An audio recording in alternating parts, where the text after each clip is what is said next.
మేము ఈ 5 ఏళ్లలో ఒకరిద్దరు కాదు, అందరం సఫర్ అయ్యాం. ఎన్ని విధాల సఫర్ కావాలో అన్ని విధాల సఫర్ అయ్యాం. అయితే మా కమిట్మెంట్ మాత్రం ఎట్టి పరిస్థితుల్లో ఏమీ చేయలేరని నిరూపించుకున్నాం. అందుకే ఈసారి ప్రజలు మీరు చూస్తే ఒక హిస్టారికల్ మ్యాండేట్ ఇచ్చారు. నేను చాలా సంవత్సరాలుగా రాజకీయాల్లో ఉన్నాను, కానీ తెలుగుదేశం పార్టీ వచ్చి కూడా 43 ఏళ్ళు అయింది. కానీ ఈసారి ఇచ్చిన మ్యాండేట్ చూస్తే ఎప్పుడూ రానంత మ్యాండేట్, ఒక హిస్టారికల్ మ్యాండేట్ ఇచ్చారు. అదే సమయంలో యాస్పిరేషన్స్ కూడా విపరీతంగా ఉన్నాయి. మీరు ఈ విషయం ఆల్ ఆఫీసర్స్ ఈ కలెక్టర్ కాన్ఫరెన్స్లో మనం గుర్తుపెట్టుకోవాల్సిన అవసరం ఉంది.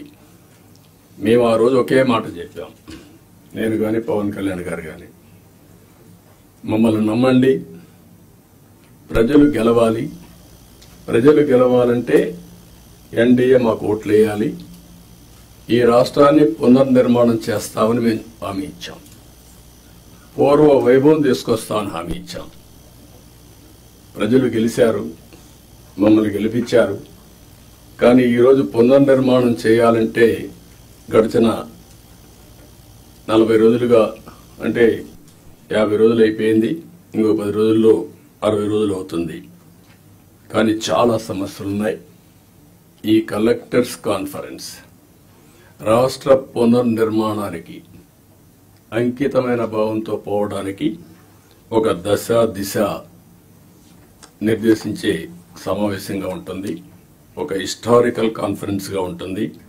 ఈ విషయం మీరందరూ గుర్తుపెట్టుకోవాల్సిన అవసరం ఉంది.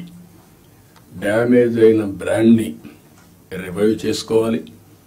అదే సమయంలో మళ్ళీ ఆంధ్ర అడ్మినిస్ట్రేషన్ అంటే వన్ ఆఫ్ ది బెస్ట్ అడ్మినిస్ట్రేషన్గా మనం నిరూపించుకోవాల్సిన అవసరం ఉంది.